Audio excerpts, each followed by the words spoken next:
우리 모두는 주님의 기쁨입니다. 여러분은 주님의 기쁨입니다. 주님은 여러분을 사랑하십니다. 여러분도 주님 사랑하시면 아멘. 빌립보서 4장 4절은 우리에게 이런 말씀을 하고 계십니다. 같이 한번 읽어볼까요? 주 안에서 항상 기뻐하라. 내가 다시 말하노니 기뻐하라. 주 안에서 기뻐하는, 정말 주님 안에서 행복한 믿음의 시간 되기를 주님의 이름으로 축원합니다. 제가 한 가지 질문하겠습니다. 여러분, 한 주 동안 얼마나 많이 웃으며 사셨습니까? 얼마나 기쁘게 사셨습니까? 모든 근심을 내려놓고 정말 호탕하게 웃음을 지었던 적이 몇 번이나 계셨습니까? 한 주간의 시간대를 조사해보면, 살펴보면 기쁨으로 충만했다기보다는 그냥 일상에 지쳐서 보낸 적이 더 많았을 겁니다. 아니, 어쩌면 근심의 시간을 더 많이 한숨을 내쉬며 지내셨을지도 모릅니다. 그런 분들에게 오늘 이 예배가 새로운 생명줄이 되기를 주님의 이름으로 축원합니다. 사랑하는 성도 여러분, 사람들은 왜 근심할까요? 왜 걱정할까요? 여러 가지 이유가 있겠지만 기본적으로 불안해서입니다. 불안해서. 이게 잘 될까? 직장이 괜찮을까? 사업은 잘 움직일까? 우리 집은 괜찮은 건가? 부부 사이는 어떻지? 자녀들은 어떻게 키워야 되나? 이런저런 불안함이 우리를 걱정하게, 근심하게 만듭니다. 오늘 본문에서도 주님의 제자들이 근심에 쌓인 불안한 표정을 보이고 있다는 것을 본문 말씀을 통해서 보게 됩니다. 그들의 얼굴에는 근심이 가득했어요. 우리 6절 말씀 같이 한번 읽어볼까요? 6절입니다. 도리어 내가 이 말을 함으로 너희 마음에 근심이 가득하였도다. 아니, 제자들이 왜 근심합니까? 예수님의 말씀을 들었는데 근심이 생긴 거예요. 예수님께서 제자들을 이제 떠나셔서 하나님 아버지께로 돌아가신다는 말씀을 하시니까 제자들이 근심, 걱정, 이제 우리는 어떻게 해야 되나 고민하기 시작했다는 겁니다. 제자들은 몰랐어요. 예수님께서 십자가 위에서 죽으신 다음에 부활하시고 승천하심으로 마침내 하늘 보좌에, 영광의 보좌에 다시 앉으실 것을 제자들이 모른 겁니다. 모르면 물어야죠. 근데 제자들은 근심 속에서 그저 걱정만 할 뿐이었습니다. 주님의 계획을 알지 못하니까 주께서 그들을 떠나신다는 말씀이 마른 하늘의 날벼락처럼 정말 청천벽력처럼 느껴진 거죠. 말씀을 듣긴 들어도 근심하는 까닭, 말씀을 깨닫지 못했다는 증거입니다. 오늘 이 시간에 말씀을 깨달음으로 근심이 그쳐지는 은혜가 있기를 주님의 이름으로 축원합니다.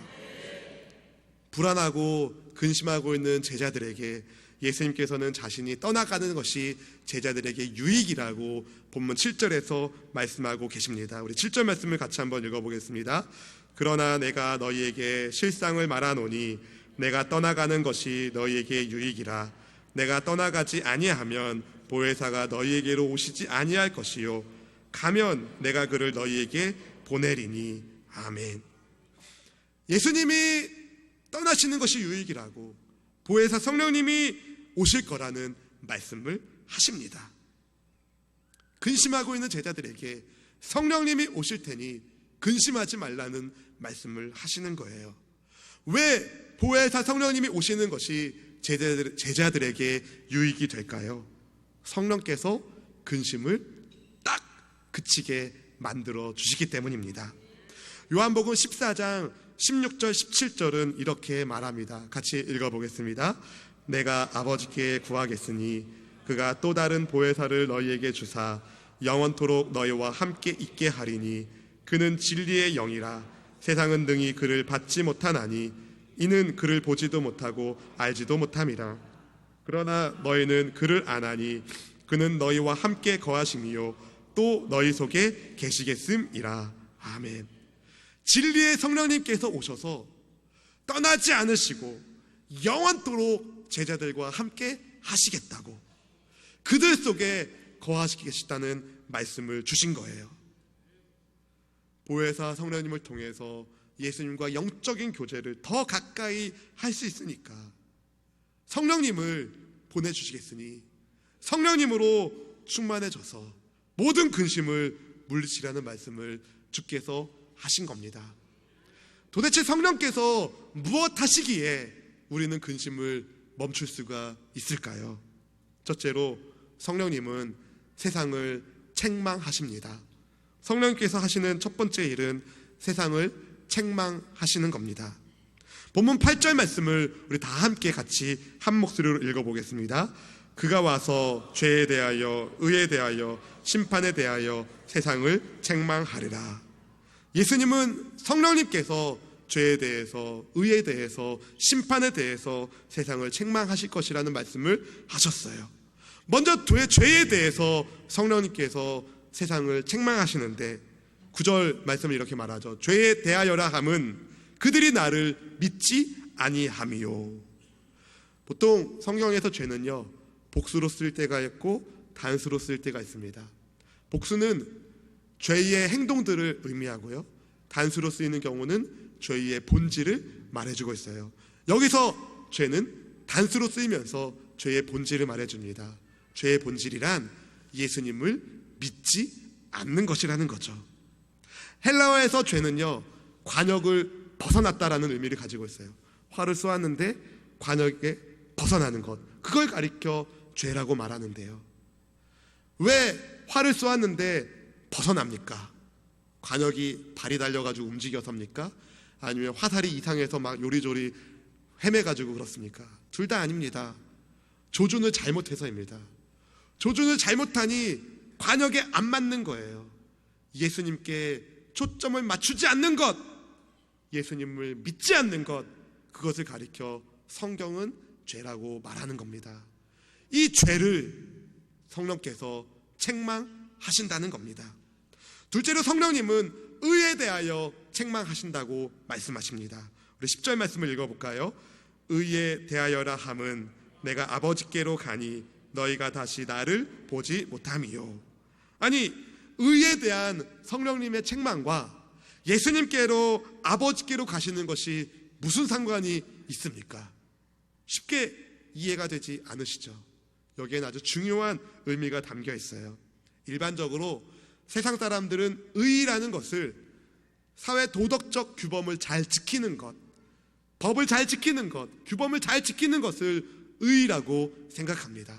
그런데 성경은 이 세상에는 의가 없다고 말합니다. 예수님 외에는 의가 없다는 겁니다.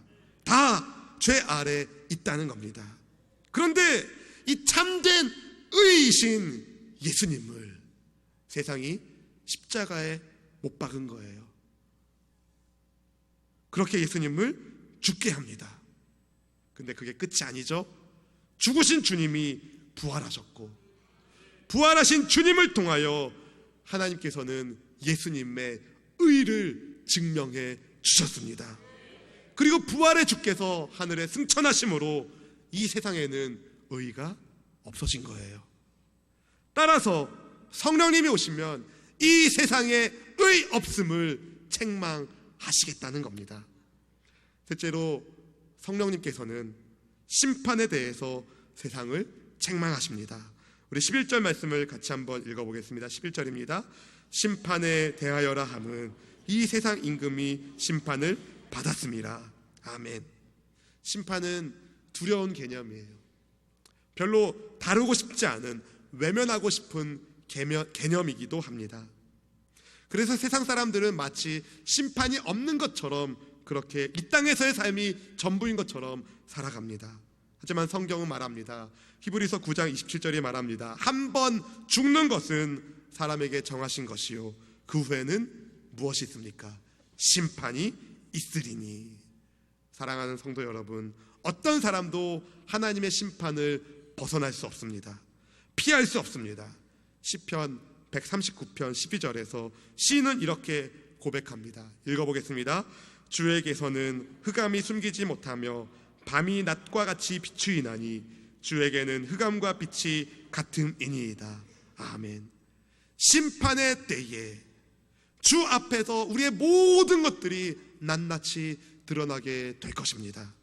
그래서 우리는 그때가 오기 전에 우리의 죄 문제를 해결받아야 합니다.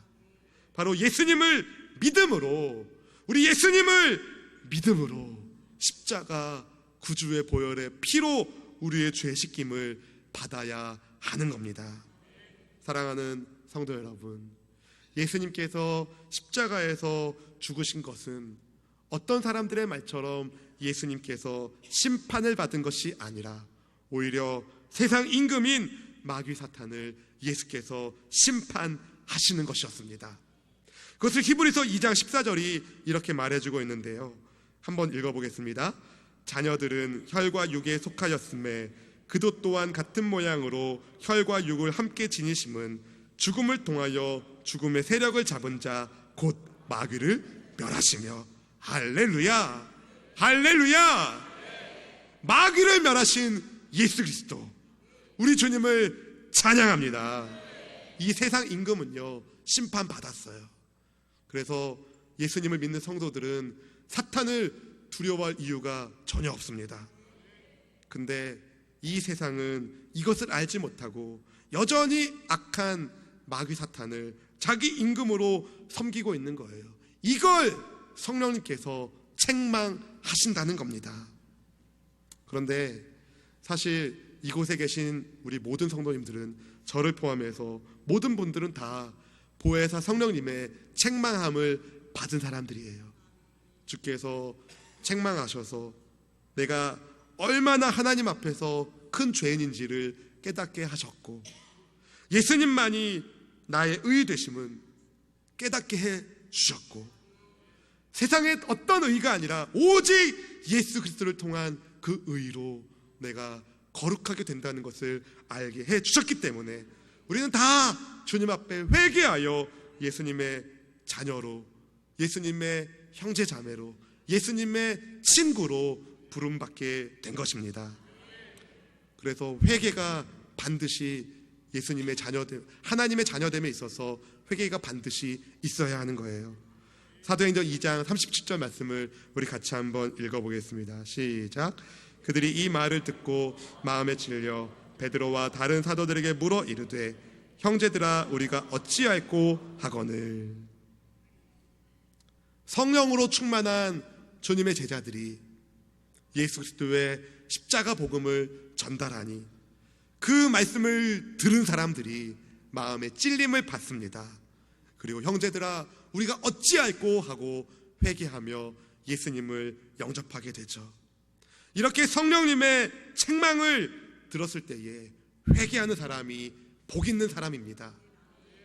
근데 어떤 사람은 성령님의 책망을 기분 나빠해요. 듣고 싶지 않다고 말합니다. 어떤 이들은 이를 갈기도 합니다. 사도행전 7장 54절에서 스데반 집사의 말을 들은 유대인들이 이렇게 말했습니다. 같이 한번 읽어볼까요? 사도행전 7장 54절입니다. 시작. 그들이 이 말을 듣고 마음에 찔려 그를 향하여 이를 갈거늘.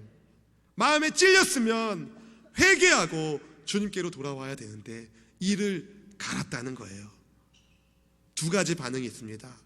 성령님의 책망을 받았을 때에 사람들이 하는 두 가지 반응, 회개하고 주께로 돌아오든지 회개하지 않고 이를 갈든지. 그러나 그 결과는 완전히 다릅니다. 사랑하는 성도 여러분, 여러분은 어느 쪽입니까? 사실 책망의 말씀을 듣는 것이 쉽지 않아요. 나이가 먹을수록, 성장할수록, 내 생각이 커질수록 책망의 말씀을 듣고 싶지 않는 것이 사람일 겁니다. 그러나 지혜로운 자는, 정말 복 있는 사람은 성령께서 하시는 책망의 말씀을 들을 줄 아는 사람들입니다. 저는 여러분이 다 그런 지혜가 있기를 주님의 이름으로 축원합니다. 그분의 책망은요, 여러분을 어렵게 하려고 하시는, 상처 주려는 말씀이 아니라 오히려 여러분을 싸매어 주시고 사랑으로 고쳐주시고 온전한 사람으로 만들기 위한 주님의 책망입니다. 따라서 성령께서 말씀을 통하여 책망하실 때에 기쁜 마음으로 말씀을 듣는 저와 여러분이 다 되기를 주님의 이름으로 축원합니다. 둘째로 성령께서 행하시는 큰 일 가운데 두 번째는 우리를 인도하시는 겁니다. 성령님이 우리를 인도하십니다. 성령 받지 못한 사람들은요, 예수님의 말씀을 감당할 수가 없어요. 12절 말씀을 보세요. 읽어볼까요? 내가 아직도 너희에게 이를 것이 많으나 지금은 너희가 감당하지 못하리라. 예수님은 제자들에게 하시고 싶은 말씀이 너무 많았지만 아직 제자들이 감당할 수 없었기 때문에 다 하시지 못했어요. 그러나 진리의 성령님이 오시면 상황이 바뀝니다. 13절 말씀을 함께 읽어보겠습니다. 그러나 진리의 성령이 오시면 그가 너희를 모든 진리 가운데로 인도하시리니 그가 스스로 말하지 않고 오직 들은 것을 말하며 장래일을 너희에게 알리시리라. 아멘. 진리의 성령님이 오시면 그가 우리를 진리 가운데로 인도하십니다. 그뿐 아니죠. 장래일을 우리에게 확실하게 알려주십니다. 그래서 성령님의 인도함을 받는 그리스도인들은 불확실한 미래 속에서 근심 걱정할 이유가 없는 겁니다. 장래일을 알리시고 성도들을 진리 가운데로 인도하시기 때문에, 그 성령님께서 함께 하시기 때문입니다. 따라서 우리는 반드시 성령님의 인도하심을 받아야 합니다. 성령의 인도하심을 받는 저와 여러분 되기를 주님의 이름으로 축원합니다. 엄밀히 말해서 성도는 진리 가운데로 가는 사람이에요. 성령님께서 성도들을 진리 가운데로 인도하시기 때문입니다. 그런데 성령님의 인도함을 받는 여러분은 정말 진리 가운데 살고 계십니까? 다른 말로 예수님의 영광을 나타내며 살고 있느냐는 질문입니다. 14절 말씀을 보면은 성령께서 예수님의 영광을 나타내시는 분이라는 것을 알 수 있습니다. 14절 말씀을 읽어보겠습니다. 그가 내 영광을 나타내리니 내 것을 가지고 너희에게 알리시겠습니다. 아멘. 진리의 영이신 성령님께서 예수님의 영광을 나타내신다는 거예요. 근데 요한복음 14장 6절에 따르면 예수님이 진리이세요. 내가 곧 길이요 진리요 생명이니, 예수님을 통하여 하나님께로 가는데 바로 예수님이 진리이시다는 겁니다. 따라서 성령님의 인도함을 받는다는 것은 우리가 진리이신 예수님께로 더 가까이 간다는 거예요. 예수님의 영광을 나타내면서, 예수님의 영광을 나타내면서 성령님이 예수님의 영광을 나타내시는데, 성령 충만한 사람이 예수님의 영광을 나타내지 않고 내 영광을 나타낸다면 그건 뭔가 잘못된 것이죠. 성령 충만한 사람은 예수님의 영광을 드러냅니다. 어떻게 드러내시겠어요?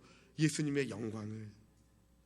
우리 생활을 한번 돌아보자는 말씀입니다. 여러분 주변의 사람들은 여러분을 보면 어떤 말을 하는 사람이라고 생각합니까? 성숙한 언어의 사람이 되셔야 합니다. 성령님께서도 예수님께로부터 들으신 말씀을 말씀하셨다고 하셨습니다. 우리는요, 들은 말을 말하게 되어 있어요. 무엇을 듣느냐가 중요한 겁니다. 사랑하는 주의 백성들이여, 하나님의 말씀을 많이 들으시기를 축복합니다. 마음에 있는 것을 입 밖으로 말하게 되어 있습니다. 여러분의 언어 생활은 여러분 마음에 무엇을 담고 있는지가 보여주는 거예요. 하나의 지표입니다. 늘 하나님의 말씀으로 여러분의 심령을 채우기를 주님의 이름으로 축원합니다. 주일 예배 이렇게 나오셔서 한 번 말씀 듣는 것으로 일주일을 버티려고 하지 마십시오. 불가능해요. 매일매일 주님의 말씀을 먹으셔야 됩니다. 매일매일 주의 말씀을 잡수셔야 합니다. 하나님의 말씀을 읽으십시오. 성경 말씀을 읽으세요. 그리고 읽는 것을 끝내지 마시고 읽으신 말씀 그대로 순종하십시오. 성령 충만하게 살고 싶은데 성경을 읽지 않고 기도하지 않는다면 하나님 보고 어떻게 하란 말씀입니까? 주께서 성령 충만하기 위해서, 여러분을 성령 충만하기 위해서 말씀을 주셨고 기도의 특권을 주셨습니다. 잘 쓰시기를 주의 이름으로 축원합니다. 진리의 영이신 성령께서 우리와 함께 하시는데, 이 세상에는 진리의 영뿐 아니라 미혹의 영도 있습니다. 요한일서 4장 6절은 그것을 우리에게 알려주는데요. 함께 읽어보겠습니다. 우리는 하나님께 속하였으니 하나님을 아는 자는 우리의 말을 듣고 하나님께 속하지 아니한 자는 우리의 말을 듣지 아니하나니 진리의 영과 미혹의 영을 이로써 아느니라. 아멘. 하나님의 말씀을 듣는 사람, 진리의 영과 함께하는 사람입니다. 하나님의 말씀을 듣지 않는 사람, 미혹의 영에 넘어지고 있는 것입니다. 이 자리에 계신 수원수목교회 성도 여러분, 단 한 분도 미혹의 영에 넘어지지 마시고 진리의 영이신 성령님을 따라서 말씀 위에 여러분의 삶이 반석 위에 세워지기를 주님의 이름으로 축원합니다. 축원합니다. 사랑하는 성도 여러분, 성령께서 여러분을 진리 가운데로 인도하십니다. 예수님의 영광을 나타나게 하십니다. 말로만 예수님께 영광, 말로만이 아니에요.